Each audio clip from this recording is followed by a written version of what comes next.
हाँ जी होमो सेपियंस, क्या हालचाल। तो जी वैसे तो रॉयल एनफील्ड की 650 ट्विंस आपको जीवन के लगभग सभी सुख देने के सक्षम है, बट दो चीज़ें ऐसी है जिनमें मात खा जाती है। नहीं, स्पीड की बात नहीं कर रहा हूँ, वो है इसके ब्रेक्स और इसके शॉकर्स।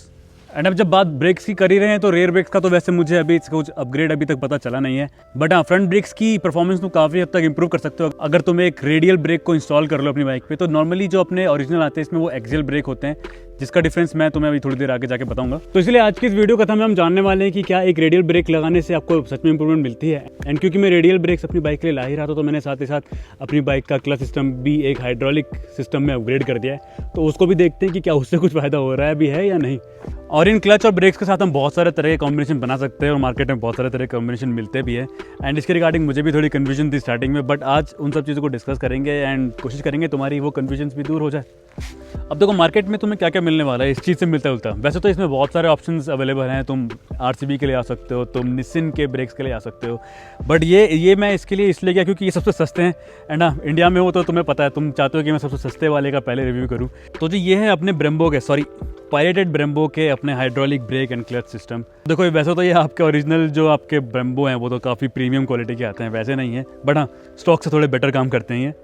तो ये वाले सबसे सस्ते हैं एंड नॉर्मली इनका प्राइस अराउंड 6000 के अराउंड रहता है, मतलब ब्रेक और क्लच के कॉम्बिनेशन की बात कर रहा हूँ मैं, तो नॉर्मली 6000 के आसपास ये रहता है। बट क्योंकि किस वजह से मुझे थोड़ा सस्ता मिल रहा था इस टाइम पे तो मैंने फटाफट ले लिया, देरी नहीं करी और इंस्टॉलेशन मैंने खुद ही किया है। एंड किस किस कॉम्बिनेशन में तुम ये चीज़ बना सकते हो अपनी बाइक में, कहीं तुमने देखा होगा ये एक सिलेंडर है, कहीं पे देखा होगा ये सिलेंडर है, कहीं देखा होगा छोटा सिलेंडर है, तो मैं तुम्हें बताता हूँ कि होता क्या है एक्चुअली। अब देखो कुछ लोग क्या करते हैं, वो सिर्फ ब्रेक की असेंबली ले लेते हैं, तो ब्रेक जो है हमारा ऑलरेडी हाइड्रोलिक होता है सब बाइक्स में, यहाँ पे तुमने देखा होगा छोटी सी एक बॉक्स जैसी रहती है, तो वो हाइड्रोलिक ऑलरेडी होता है। बस फ़र्क ये होता है कि वो आपका एक्सियल काम करता है, मतलब समझ लो हैंडल किस एंगल पे काम करता है, एंड ये है आपकी रेडियल, मतलब ये एंगल आपका जो हैंडल है उसमें 90 डिग्री में हिट कर रहा है। इसके अलावा जो दूसरा कॉम्बिनेशन लोग बनाते हैं, कुछ लोग ब्रेक्स ले लेते हैं एंड इधर क्लच के लिए एक जस्ट टैंक खरीद लेते हैं, तो एक फालतू टैंक डाल के उसमें स्टिंग भर लेते हैं ताकि अगर कभी गर्मी का मौसम हो तो साथ साथ पी भी ली जाए। इसके बाद जो तीसरा कॉम्बिनेशन आता है जो मैंने लगा रखा है, इसमें क्या है कि आपका ब्रेकिंग भी प्रॉपर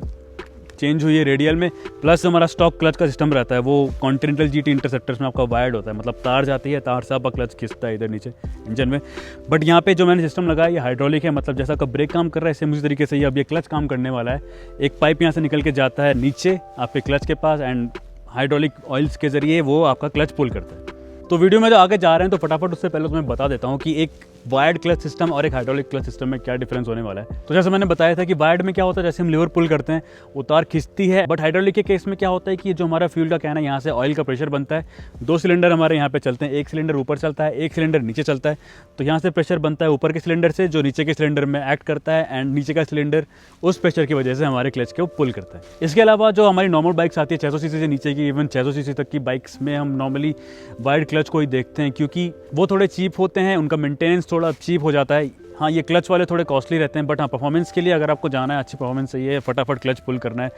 लॉन्ग लाइफ आपको चाहिए, तो उसके लिए डेफिनेटली आपको बाइक्स में हाइड्रोलिक क्लच देखने को मिलेंगे जो अच्छी बाइक्स आती हैं अपनी। एंड क्योंकि अपने वायर्ड क्लच सिस्टम में तार के थ्रू काम हो रहा है तो वहाँ पे वेयर एंड टेयर काफ़ी होता है। अगर आपकी तार कहीं मुड़ गई तो क्लच हार्ड हो जाएगा, कभी यहाँ से कुछ प्रॉब्लम होती है तो फिर क्लच हार्ड हो जाएगा, कभी लूज़ हो जाता है, तो इस केस में वो चीज़ें सब एलिमिनेट हो जाती हैं कि आपका हाइड्रोलिक काम चल रहा है एंड कुछ भी अगर आपका वेयर एंड टेयर या फोल्ड कहीं से हो रहा है, ज़्यादा फोल्ड मैं उसकी बात नहीं कर रहा हूँ, नॉर्मली अगर कहीं फोल्ड हो रहा है, कहीं से कुछ वेयर एंड टेयर हो रहा है तो हाइड्रोलिक सिस्टम उसको सेल्फ एडजस्ट कर लेता है क्योंकि प्रेशर पे पूरा काम चल रहा है। बट इस एडवांटेज की वजह से एक डिसएडवांटेज भी साथ में आता है क्योंकि अगर आपका सिस्टम थोड़ा सा इंप्रूव हो रहा है तो डेफिनेटली चीज़ें कॉम्प्लेक्स होने वाली हैं, उसको रिपेयर करने का सिस्टम थोड़ा एडवांस हो जाएगा, तो आपका इतना ईजिली है रिपेयर नहीं होने वाला एंड थोड़ा एक्सपेंसिव आपके पॉकेट में पड़ेगा अगर कुछ ख़राब होता है तो ये सब तो वैसे टेक्निकल बातें थी। मेन मुद्दे पे अगर बताऊं तो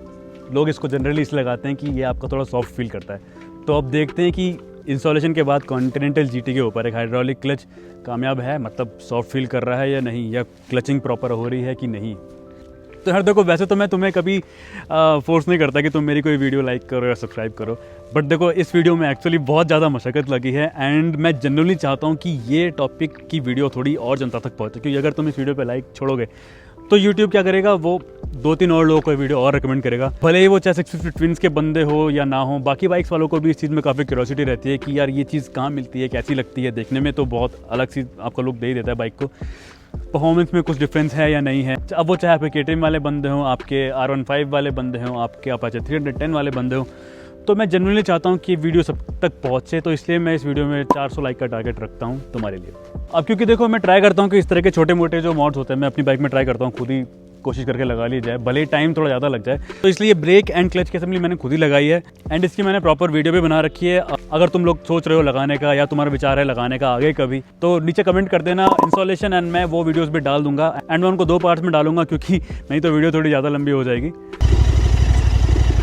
अब देखो चलाने में रेडियल ब्रेक्स डेफिनेटली बहुत बढ़िया मुझे लग रहे हैं, मतलब बाइट इनकी इतनी अच्छी आ रही है। अगर मैं ब्रेक लगा रहा हूँ आगे का तो ऐसा जर्की ब्रेक नहीं आ रहा जैसे नॉर्मली अपने स्टॉक वाले में थोड़ा जर्की सा ब्रेक आता है ना, कि ये काफ़ी स्मूथ सा ऐसा लग रहा है कि कुशनिंग टाइप के ब्रेक लग रहा है। मतलब इस तरीके से कुछ ब्रेक कुछ इस तरीके से प्रेस हो रहा है, तो काफ़ी अच्छी ब्रेकिंग में तो मुझे बहुत मेजर अपग्रेड मिला। एंड इसके अलावा अगर बात करें वारंटी की, तो इंस्टॉलेशन में या कुछ तारें कट करनी पड़ती हैं, वो आपकी रहती हैं आपके क्लच के सेंसर्स की, ब्रेक के लाइट की इसमें ज़रूरत नहीं पड़ती। अगर आप किसी और बाइक में हो तो आपको ब्रेक की लाइट भी कट करके इसमें जोड़नी पड़ेगी। तो या अगर तुम्हारी बाइक नहीं है तो इसको लगाने से पहले अपना वारंटी वगैरह का सोच लेना, ऐसा ना कि तुम्हारी वारंटी वॉइड हो जाए तारे कट करने की वजह से। नॉर्मली होता क्या है कि अगर आपका ब्रेक रेडियली हिट कर रहा है, जैसा मैंने बताया 90 डिग्री में अगर आपका ब्रेक रेडियली हिट कर रहा है तो वो आपके पिस्टन पे अच्छा ब्रेक फोर्स जनरेट करता है, ऐसा मैंने पढ़ा है, आज टेस्ट भी कर लिया वैसे। तो बात करें अगर रेडियल क्लच की, तो देखो इसमें थोड़ा सा मुझे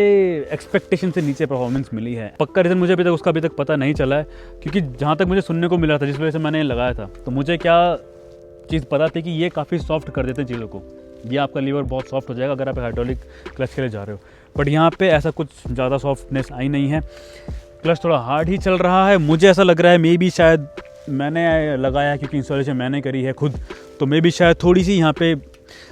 स्लेव सिलेंडर की तरफ से थोड़ी सी एडजस्टमेंट होनी बाकी हो मे बी। बट यार थोड़ी सी रिसर्च मेरे को इसमें और करनी है, तो वो चीज़ जैसे मुझे पता चलेगी मैं इस वीडियो कमेंट में पिन कर दूंगा उसको। बाकी फील में लगभग अपने स्टॉक जैसे ही मेरे को लग रहे हैं। हाँ, इसका रिलीज़ थोड़ा स्पंजी होता है, मतलब जैसे अपना स्टॉक में तो जैसे आप खींचोगे और ये पट से यूँ छूटता है ऐसे करके ना, अभी बाइक बंद है अभी थोड़ा वैसा छूट रहा है, लेकिन इसमें ये थोड़ा स्पंज की तरह छूटता है, मैंने नोटिस किया। जैसे स्पंज को आप स्क्वीज़ करो तो स्पंज का धीरे धीरे वापस आता है ना, तो सेम कंसेप्ट थोड़ा मुझे इसमें लगा। एंड थोड़ा सा बाइक जल्दी क्लच छोड़ रही है, ये भी चीज़ मैंने नोटिस करी कि जैसे नॉर्मल अपने इंटरसेप्टर और GTA क्लच अगर आप छोड़ोगे तो यहाँ से छोड़ना शुरू करोगे तो धीरे धीरे पकड़ते हैं, ये थोड़ा जल्दी पकड़ रहा है, मतलब रिस्पॉन्स जल्दी पकड़ रहा है अगर मैं गियर लगा दे रहा हूँ तो